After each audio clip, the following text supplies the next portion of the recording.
A big reason why I was skinny fat was probably down to the excess calories that I consumed from drink, the takeaways, the lack of control with food, and that is definitely something that needed to be controlled. The training program is going to be essential to start to progressively overload, to start to actually mentally connect with the muscle groups better, to be able to grow, to be able to progress with, to be able to... Finally, we're going to be talking about steroids. Now, obviously, like I said, I'm going to be completely transparent. To get from point A to point B, I weren't training hard enough. If you can train 5 days on the trot, 6 days on the trot, 7 days on the trot, you're not training hard enough. So I tried numerous diets, like you probably all have, 6-week diets, 8-week diets, all quick fixes, cutting out carbs, making sure that I weren't eating a single carb. And even if I did, it'd be a small amount. I wouldn't even weigh it out. I'd just grab a handful of rice and put it in. I'd make sure that I'd go for like bagel thins and only have that. So step one, routine.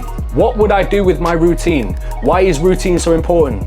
My previous video that I put out, the morning routine. I speak to so many guys who automatically think that steroids are going to be a quick fix. They think, oh, I'm just going to take some testosterone. Oh, I'm just going to take some SARMs. I'm just going to start taking Clen or Anavar. And they don't even know what they're doing with it. Getting in essential vitamins. I don't know why I'm swearing at the camera. But starvation mode isn't a real thing, but diet fatigue is. So we are back again with another video. This one a little bit more personal. This one is going to be talking about how I went from skinny fat to bodybuilder, bit of a small one, but at the same time, how I went from point A to point B, and to go over the things that held my physique back for a long time, and what I would do differently if I was to go back in time, see my younger self. What would I say to myself to do? What would I focus on? And there's going to be a step-by-step process that I'd like you to be able to follow. And the reason why I'm making this video is because I know a lot of people make these mistakes. So this video is there to prevent you from making the exact same mistakes that I did. So you want to watch till the end of the video so you can see the step-by-step process of what I would focus on if I was to start all over again. Back in the day, that picture that you've seen on the thumbnail and now on the left, I was a party guy. I like to go out, I like to have a drink. I love the cheeky takeaway, and to be fair, I still do. But at the same time, there needed to be a fine balance. There needed to be some sort of balance with what I did. There was no balance, there was no control, and that was probably one of the biggest aspects that held me back for a long time. I trained 5 to 7 times a week. It didn't really look like it, but I trained 5 to 7 times a week, and I just thought more was going to equal better results. And later on in the video as well, another reason why you're going to want to stick around is to know why more isn't always better. The main issue that I had was the control aspect. Not the control with training, but the control with food. I pretty much ate a seafood diet. I ate it. And the issue with that is there is zero control. Your calories are going to be all over the place, and you're not going to be able to have any control with the type of food you're getting in, the calories you're eating on a daily basis, and you will just end up in a position where you might be training, you might want to get something out of your training, you might want to change your physique, but nothing's happening. And that's mainly going to come down to your food, what you do with your food, how consistent you are with your food. And it's not about living like a bodybuilder. It's not about living like a monk and doing nothing. So in this video, it's about finding that balance that you know that you can stick to and commit to and be consistent with to at least keep the needle moving forward. But yeah, because of those habits, training felt like shit. And I'd spend half the week trying to recover from a night out, both my head and my bank balance. The reality was, the reason why I was doing those things and the reason why I had such a poor lifestyle wasn't necessarily my environment. I let my environment control me. I was a uni student at the time, and even before I went to uni, I was still doing those things. But I used it as a bit of a, well, you could say it was a coping mechanism, a mask over the lack of confidence that I had at the time. When the reality was, it didn't make me feel any better. It didn't make me feel any more confident. What would have made me feel more confident was actually looking after what I needed to focus on, and that was going to be how I looked, what I ate, the calories I consumed, the type of foods that I ate, because that's always going to have a massive impact on your confidence, your belief, your self-belief, and whatever you're capable of doing. You know you can do more because you're pushing yourself out of your comfort zone on a daily basis. So yeah, I pretty much just went out to get bladdered every single weekend, and I'd spend half the week recovering, and I'd never really feel good. My training felt like shit. Look, and to be fair, I don't regret the party era. It taught me what I know now. It got me to a place where now I can do these videos and talk about my personal experiences and what I made the mistakes with, so you can potentially learn from my mistake. These are just the things that I'd tell my younger self to work on, and I wouldn't necessarily say stop going out. I'd just say stop being a bit of a dickhead. I'd say stop going on a mad one. Stop feeling the need to get bladdered. Look after yourself, look after your food, look after your calories, look after your macronutrients. Just look after your overall mental health and build your confidence up through taking yourself out of your comfort zone consistently. That's going to be the main driver towards being a bit more confident, improving your physique and actually dropping the body fat and changing your physique and changing your life. Drinking don't help with that. Drinking's going to be a quick fix. And A big reason why I was skinny fat was probably down to the excess calories that I consumed from drink, the takeaways, the lack of control with food, and that is definitely something that needed to be controlled. I tried numerous diets, like you probably all have, 6-week diets, 8-week diets, all quick fixes, cutting out carbs, making sure that I weren't eating a single carb. And even if I did, it'd be a small amount. I wouldn't even weigh it out. I'd just grab a handful of rice and put it in. I'd make sure that I'd go for like bagel thins and only have that. Or I'd completely remove pasta, completely remove any sort of carbs, or completely minimize them down, just because I thought that was the thing to do, looking for a quick fix to be able to get all the body fat off as quick as possible. You've probably done it. You've probably been there, because I know I have numerous times, and every single time at the end of a diet, I might lose the weight, I might get through the 6 weeks, get through the 8 weeks, but what happens after? All the weight goes back on, and the body fat accumulates a lot quicker than before, because you will just soak everything up. You'll soak everything up and you will just crave every little thing that you get your hands on. And the only way that I can kind of compare it is when you finish a bodybuilding prep. When I finish this prep, my cravings and my hunger is going to be so high, but at the same time, I'll have a better control of my emotions. I'll have a better control of my hunger, because I'll know how to deal with it and what I need to be able to do to stop myself from going nuts. When you're not used to dieting or used to aggressive diets or more restrictive diets, it just leads to an absolute shambles post-diet, which is why you shouldn't do it. You've got to remember, it's a marathon, not a sprint. So I've done a little bit of a diagram. This diagram is a masterpiece. We've got two runners. We've got runner A and we've got runner B. Runner A is not experienced. We've got runner B, which is experienced. Runner B and runner A are both going to do a 10K race. Now, they both can do a 10K. Even though runner A is not experienced, he can do a 10K. But he doesn't know how to pace himself. So what he'll end up doing, because he'll conceive it as a bit of a race, he's going to end up facing this guy, but he's going to know exactly how to get there, how to pace himself, and how to be able to do it in a way that's going to work for him. Whilst runner A is going to try and absolutely go batshit crazy from the gate, and he's going to burn out, and he's not going to be able to get through the whole 10K without stopping numerous times and then maybe having to start again. So I hope you appreciate the diagram, but that's just to put it in perspective. This is a marathon, not a sprint. Whatever you've got to work on right now, it doesn't matter how fast you get there, it's about how you get there and whether you can sustain the results that you get. That's the most important bit. So that's kind of a way to put it into the shortest description possible with where I started, a bit of my background, and what I would do to get from point A to B. We're going to cover that now. Now, complete transparency. A part of this has been assisted, steroids. But I'm going to explain at the end of this video why that was a dumb idea and why I shouldn't have even touched steroids at that point. Purely because I wanted to go down the bodybuilding route, but my lifestyle did not allow me, or should not have allowed me, to go down that route, which is, I speak to so many guys who automatically think that steroids are going to be a quick fix. They think, oh, I'm just going to take some testosterone. Oh, I'm just going to take some SARMs. I'm just going to start taking Clen or Anavar. And they don't even know what they're doing with it. They take it because they think it's going to be a quick fix. They're going to get an amazing result whilst the lifestyle's still shit. The sleep is bad, the recovery is bad, the fucking training's poor, the nutrition's bad. They have takeaways every other night. There's no control there. Steroids will not fix that. Lifestyle habits and your nutrition and your training and your sleep and your recovery is going to matter the most. So yeah, I am going to touch on that at the end of the video, because I do want to make sure that I'm being completely transparent with my journey. But the things that needed to be fixed could have got me much further, much quicker than what steroids alone could have done anyway. So step one, routine. What would I do with my routine? Why is routine so important? My previous video that I put out, the morning routine, go and check it if you haven't watched it already. If you're new around here, then definitely check it out after you've watched this video. The routine is going to be the most key and fundamental thing to keep you in a good headspace, to allow you to know what you're going to be doing. So you need to assess your routine. What time you wake up, what time you generally go to bed, how much time you actually have available in the day to be able to train, to be able to meal prep, to be able to cook your meals, to do all these things that's going to allow you to make your fat loss phase easier, to make your transformation easier. These are the things that's going to allow you to know how much time you've got available to make things easier for you to be able to change your body and change your physique. Now, obviously, if you work shifts, then this is going to have to be regulated. When I did work my previous job, and I was working shifts, not night shifts, but I was working different shifts in the days, it just needed to be regulated at those points. But when I worked in that job, I worked in a shopping centre, in a shop where there was a food court upstairs. And rather than prepping my food to take it with me to work, do you know exactly what I did? I went upstairs and got a Mackey's, a KFC, a Subway if I was feeling healthy, and 9 times out of 10 I get a crispy creme donut to put on top of that as well. So these are the habits that I definitely fixed, because it were just not helping me in the fucking slightest. These eating habits were not serving me. So those were things that needed to be fixed. But what I needed to do was understand how much time I had available before work, and after work to be able to then take meals with me, to be able to then prep meals in the evening, or to know what I'm going to have during the day that's potentially going to be a healthier option. So I could have gone to another shop to be able to get something that I could potentially track that's going to be a meal deal, and then also go for the higher protein options. But these are the things that I didn't really consider 95% of the time. Next, it's about setting yourself a realistic calorie target. You've got your routine, you know exactly what you're going to be doing. You need a calorie target. You need something to work on. But don't use MyFitnessPal's calorie target that they give you if you want to lose 2 pounds a week. They will put your calories in the bin and you will feel like shit and you'll give up after 2 weeks.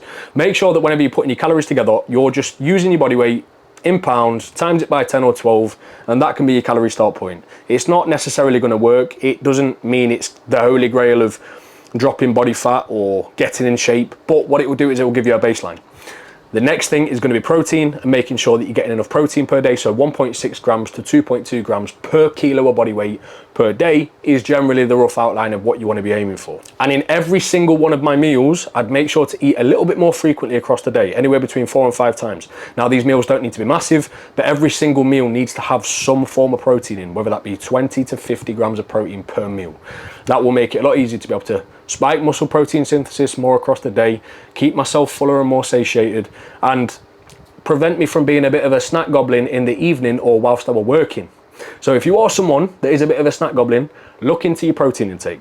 Look into how many proper meals you're having per day. If you are someone that goes into the cupboards in the evening to look for snacks, then make sure you are looking into your protein intake and looking to see if you can increase it a little bit further, or utilize fruits to be able to then curb that craving. And if you're anything like me, the sweet craving, which also can be helped through something like whey protein powder, which tastes absolutely banging when you make it into a whey paste. But that is something that I utilize to be able to curb my sweet craving, and also supplementing a little bit more protein without shoving a bunch of fucking meat in every single one of my meals. So protein and calories are going to be first, but then the one thing that I would focus on in a couple of weeks' time, once I've got my protein and calories nailed, is going to be the macronutrient spectrum, the carbohydrates, the fats. Carbohydrates is going to be your main fuel source. Fats is going to help with hormonal function and how you feel and slowing down digestion. These are going to be fucking important to make sure that you're performing at your best and feeling your best. Protein and calories is a good way to be able to focus on something first without causing overwhelm, which is what I needed to begin with. But then the fats and the carbohydrates will give you a massive boost in how you actually feel in the performance inside and outside of the gym. So they need to be a secondary focus once you've got the habits nailed down of just generally tracking your food and tracking your protein intake and hitting your calorie targets. And actually use MyFitnessPal and weigh out your food. Don't just put things into MyFitnessPal, go, right, I'm gonna type in jasmine rice in MyFitnessPal, and then I'm gonna have, about 100 grams. And then you just grab a handful and put it on your plate and expect it to be 100 grams. Make sure you weigh out your food. It will give you an accurate representation of what you're having. Being there, done that, I just put things into MyFitnessPal thinking that it was going to be the amount, just kind of playing a guessing game, when in reality my calories could have been way higher than I thought or way under what I thought, which is either going to put you in an aggressive deficit or it's going to put you into a bit of a surplus and slow down your rate of loss. Next is a training program, making sure that I'm not just going in the gym and winging it. I'm not just going in to do pull and then I'm going to do push and then I'm going in to do legs. I'm actually thinking about what exercise I'm going to be doing, the sets I'm going to be doing, the rep ranges I'm going to be doing. And if you want a good understanding of a program and what it can look like, just check the link in the description.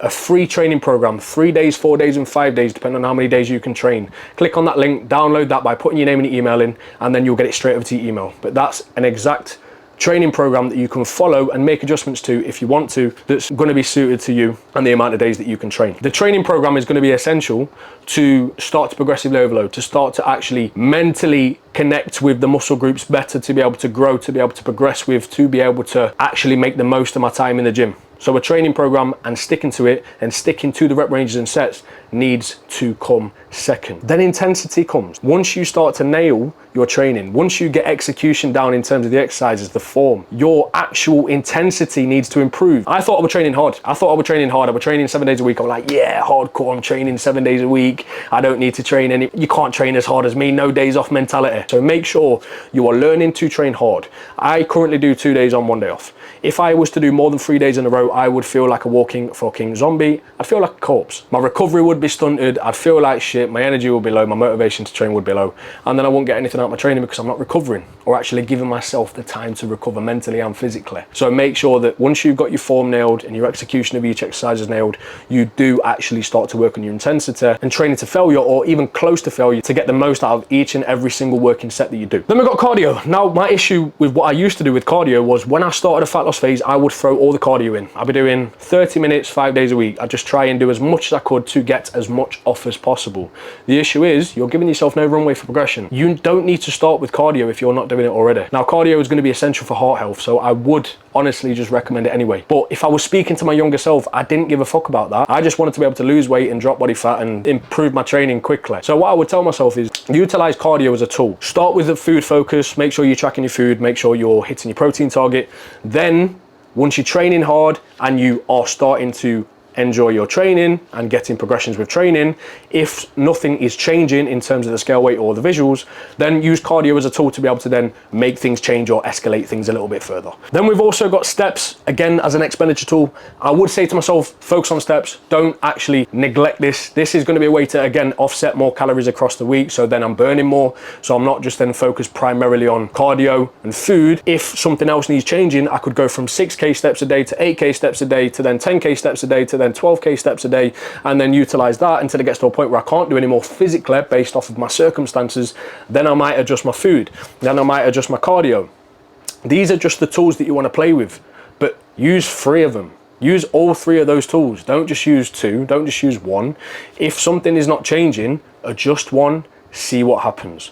Then if that doesn't change anything, adjust the other, see what happens. Then if things don't change when you adjust those 2 things, then you might have to have a look at accuracy with your food intake. If you're accurate, then you might just want to pull down your food a little bit more. You might just be intaking too many calories. Then supplementation. This should be the last thing on your list. The last thing that you want to consider. The most important ones and the heavily researched ones are going to be creatine monohydrate, caffeine, whey protein to supplement in more protein intake, because realistically, it's going to be hard for you to get in all of your protein from meat unless you are someone that just absolutely loads every single meal with meat and you're already eating 4 to 5 meals a day. So what I would do is utilize whey protein powder as a way to supplement in more protein, and I do this myself. So creatine monohydrate, whey protein powder, caffeine, and some sort of hydration supplement. I wish I took back in the day, because I definitely didn't drink enough water, and it'd be a way to actually help me function a little bit better, improve how I felt inside and outside of the gym. So I definitely would recommend a hydration supplement. Please increase your fruit and veg intake. Micronutrients are going to be important for many, many reasons. Immune function, your overall cognitive function, getting in essential vitamins. I don't know why I'm swearing at the camera, but you get the point. It's important. Veggies, again, massively important for the micronutrition, for the vitamins and the minerals, but then you've also got digestion and the fiber. If it's improving your digestion and your gut health, you are going to feel better, you're going to digest your food better, you're going to be able to actually have regular shits. And if you're having regular shits, you're going to be able to then drop weight a little bit faster, because you're going to be able to utilize the food more and nothing is getting clogged up in your system. So anywhere between 300 to 500 grams of fruit per day. Weigh it out, nice and easy. You don't need to track it, just weigh it out so you're getting a good amount in, which could be berries, bananas, pineapple, and even apple if you want to. Like, these are just the ones that I would typically have. And then veggies, no specific guideline, just have a few handfuls of different color veggies in each meal. Nice and simple. Then it's about tracking data. Do not neglect tracking your data. You've got body weight and you've got visuals, okay? Most people will just look at themselves in the mirror, or they'll just track the body weight once a week. Track your body weight at least 4 times per week, and don't just look in the mirror, actually take pictures. These are gonna be fundamental to know if things are moving in the right direction. Tracking your body weight on a regular basis using an app called Happy Scale will make a massive difference to looking at the average and seeing if you're moving in the right direction. Then you've got pictures and body weight, correlate them, put them together, see what's happening, see if you're making physical changes. If you're being accurate and you're making the right changes at the right times, you will see a change with both. Sometimes you might not see a change with the scale, but you'll see a change visually. Other times you might not see a change physically, but you'll see a change on the scale. And sometimes you'll see both. But you want to make sure that you are tracking these variables on a regular basis. So photos once a week, body weight as many times as possible, but 4 times at a minimum just to get the average. Make one change at a time. Don't change 3 things all at once unless you want to feel like shit and bury yourself, because it never works long term, and sustainably you ain't going to be able to get through a diet without feeling like absolute shit, causing yourself diet fatigue. And starvation mode isn't a real thing, but diet fatigue is. That's going to be another video in itself. But metabolic adaptations happen. When they happen, you're going to start feeling worse, you're going to start having brain fog. All of these things, training performance is going to dip, your actual metabolic rate is going to slow down, so the amount of calories you burn at rest is going to slow down. This is where more needs to happen in terms of expenditure. Calories need to come down a little bit further, but you physically don't feel like you've got the capability to do it, and that is diet fatigue. It's not starvation mode. It's just when you start to see certain variables, things will change, adapt, and then that's where, if you do too much too soon, you're going to put yourself in a bad situation and you ain't going to be able to then make a change. Next, once I've got all these things in place and I've got a good routine and the habits are built up, I would focus on calorie cycling. Training day foods, rest day foods. Essentially what I'd be focusing on training day foods is peri-workout nutrition, something pre-workout, intra-workout and post-workout. Intra-workout give or take, but pre and post are going to be essential. Pre-workout, we're looking at protein sources, fast-acting carbs and fats to slow down your digestion and to give you a slow release of carbohydrates. And then when it comes to post-workout, fast-acting carbohydrates and protein. Carbohydrates and protein is going to be able to then help your performance pre-workout and muscle protein synthesis to allow you to recover quicker. Post-workout, again, it's going to help with recovery and making sure that you're able to then allow your body to repair itself and grow. Important factors, so needs to be considered. If you're going to train better, train harder, you're going to actually get more out of your training. But there isn't a set time you need to eat these. Anywhere between 45 minutes to 90 minutes pre, and then post-workout, when your heart rates come down and you're in a bit more of a relaxed state so you can actually uptake the nutrients a little bit better, then that's just anywhere between, like, within 2 hours is generally the rough time frame for post-workout. So yeah, that's going to be an important one. So make sure that you consider that next. Finally, we're going to be talking about steroids. Now, obviously, like I said, I'm going to be completely transparent to get from point A to point B, but the steroids is just a small part of the journey. I started back in 2022, but even then I had no right touching any sort of gear. The reason why I took it in the first place was because I knew I wanted to go down the bodybuilding route.